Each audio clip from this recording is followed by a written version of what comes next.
Hello family, welcome back to my channel. আজকে আরও একটা নতুন ব্লগ নিয়ে চলে এসেছি আর এনেছি আজকে দুপুরের খাওয়া দাওয়া। তো আজকে হচ্ছে 8ই জুন 2024। আজকে হচ্ছে জুনের জন্মদিন। তো যারা বড় আছেন আমার চ্যানেলে বা আমার মেয়ের থেকে যারা বড় আছো, তো আমার মেয়েকে আশীর্বাদ করো, ও যেন ভালো থাকে, সুস্থ থাকে, খুব ভালো মানুষ হয় যেন।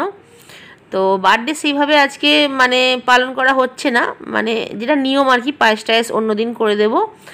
আজকে একটু খাওয়া দাওয়া আছে, কারণ ওর পাপার যেহেতু অফিসে ছুটি আছে আজকে, সেই জন্য একটু বাড়িতে আর কি খাওয়া দাওয়া। আর সন্ধ্যাবেলাটা একটু কিছু করার ইচ্ছা আছে, দেখা যাক কী হয়। একটু একটু বার্থডে বলতে পারো আজকে।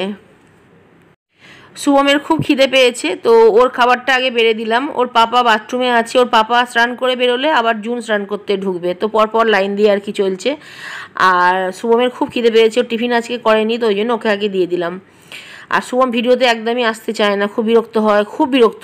যদি ও খাওয়ার সময় যদি আমি ক্যামেরা অন করি না, ও খাবার থালা থেকে একদম তেড়ে মেরে উঠে যাবে আর কি, যার জন্য খুব একটা নিয়ে যায় না। কিন্তু রান্নাঘরে আমি ছিলাম, আমি বলেছি রান্না যেহেতু আমি করছি, কাকে দিচ্ছি তার হাতটা তো আমি দেখাবো, তো সেই জন্য আজকে আমি ভিডিওটা ওর সামনে একটু করেছি আর কি। যাই হোক, এই যে থালাটা দেখছো গাইস, এটা হচ্ছে জুনের পাপার জন্য আমি বানিয়েছি। কীরকম হয়েছে অবশ্যই আমায় কমেন্ট করে জানিও। আজকে মেনু কি আছে, আচ্ছা মেনুটা একটু পরেই বলছি। এটা না খুব ভালোভাবে বানিয়েছি, কিন্তু জুনের পাপার খুব একটা পছন্দ হয়নি। ভালো হয়েছে সবই, কিন্তু ফ্রোজেন করা কড়াইশুঁটি, তো যার জন্য একটু না একদম টাটকা কড়াইশুঁটিটা যতটা টেস্টি হয়, তার কোনো গ্যাস গন্ধ থাকে না, কিন্তু ফ্রোজেন করাটা না একটু দেখবে কীরকম একটা অন্যরকম গন্ধ ছাড়ে আর কি।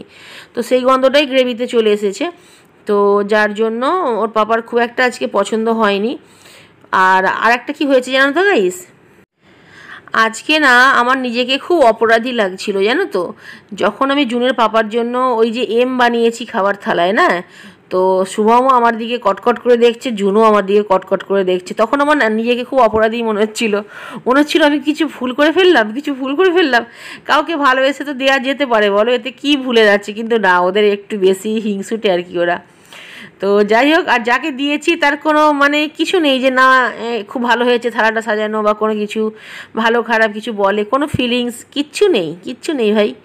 আমি অনেকক্ষণ ধরে জিজ্ঞাসা করছিলাম কীরকম লাগলো, কিছুই বলেনি। আর শুধু বললো যে তরকারিটা আজকে ভালো হয়নি। আচ্ছা আজকে কি বানিয়েছি বলি, আজকে বানিয়েছি হচ্ছে মটর পনির আর অনিয়ন স্যালাড আর ফ্রাইড রাইস বানিয়েছি, ভেজিটেবিল ফ্রাইড রাইস। তো কি বলবো, কত ভালোবেসে বানালাম।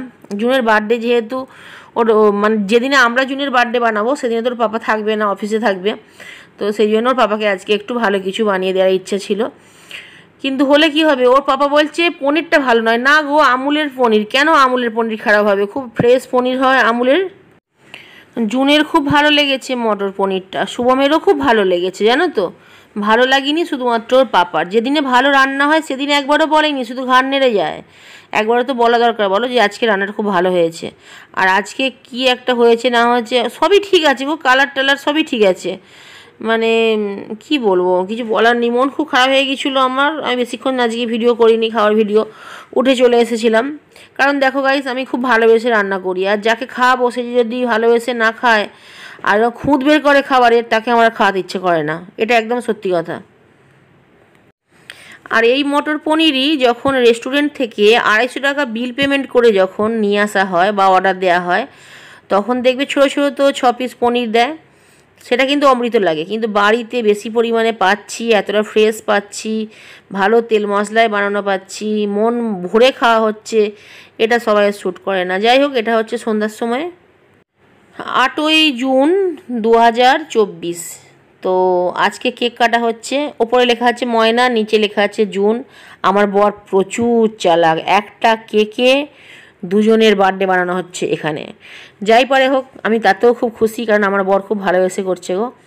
আমার বিয়ের পরে আমার বর এইটা নিয়ে 2বার জন্মদিন পালন করলো আমার, তো আমি খুব খুশি অ্যাকচুয়ালি। আমার মেয়ে একটু বেশি উৎসাহী এইসব ব্যাপারে, তো কিন্তু আনন্দ লেগেছে। আর আমি তো মোটা মানুষ, নিচে বসে একদম কি বলবো গোলুমলু। এই সময়টা খুব আনন্দ হয়েছে জানো তো। আমাদের নিচে যারা থাকে আর কি ভাড়া, ওদেরকে ডেকে নিয়েছিলাম, তো আর তো কেউ নেই, ওরা তো একই বাড়ির। আর বাইরের কেউ নেই, তো কারণ সেইভাবে কিছু করা হয়নি। আর কেক কাটা হয়েছিল, আর রাত্রে আজকে রান্নাবান্না কিছু হয়নি। শুভমের পাপা বলেছিল বাইরে থেকে খাবার আনবে, তো ওটা না আমি পরের ভিডিওতে তোমাদের দেখাবো, নাহলে কিন্তু ভিডিও অনেক বড় হয়ে যাবে। তো আজকে রাত্রে কি খেলাম না খেলাম সেটা হচ্ছে পরের ভিডিওতে আসবে। খুব আনন্দ করেছি, আর পুরো ব্লগটা তোমরা এনজয় করো। আচ্ছা গাইস, কীরকম লাগছে তোমাদের না এখনকার ব্লগগুলো অবশ্যই কিন্তু কমেন্ট করে বলো গো, আমার খুব ভালো লাগবে। আমি এত কাজের মধ্যেও নয়, আমি ঠিক টাইমে টাইমে মানে যখনই হাতে সময় পাচ্ছি ভিডিও এডিট করতে বসে যাচ্ছি। বিশ্বাস করো, খুব খুব মানে মানে ভিডিওগুলো আসলে আমার ফোনে তো গ্যালারি ফুল হয়ে যাবে, বেশি ভিডিও রাখতে পারবো না। তোমাদের জন্য অনেক ভিডিও বানিয়েছি, পরপর যাবে আস্তে আস্তে দেখবে তোমরা। আমার বরের মুখটা দেখো, যেন কি ওকে যেন বেচারা যেন কোথায় মানে দাঁড় করিয়ে দিয়েছে। অ্যাকচুয়ালি এটাই ঠিক কথা, ওকে দেখো আমার পাশে কি আমার বরকে একটুকু মানাচ্ছে বলো? আমার বরের ফিগার ঠিক আছে, আমার দেখো মনে হচ্ছে যেন সাদা হাতি বসে আছে একটা। তো যাই হোক, আমার মেয়ের ফিগার বরের ফিগার ঠিক আছে, আমাকে একদমই মানাচ্ছে না। আর ক্যামেরার পিছনে সবসময় বরকে প্রণাম করি, আজকে বললাম চলো আজকে ক্যামেরার সামনে প্রণাম করি। তো আমি প্রণাম যখন কাউকে করি তাকে বলি পাটা সামনে নিয়ে আসতে, কারণ আমি তো উঠে গিয়ে নিচু হয়ে সবাইকে প্রণাম করতে পারবো না। তো যাই হোক, খুব এনজয় করলাম। এইবারে কেক খাওয়ার পালা, আর কেক কেটে সবাই প্লেটে প্লেটে দিয়ে দিচ্ছি আর কি। আর আজকের ব্লগটা গাইস এখানেই শেষ করছি, চলে আসবো নতুন ব্লগ নিয়ে। Thanks for watching, love you guys.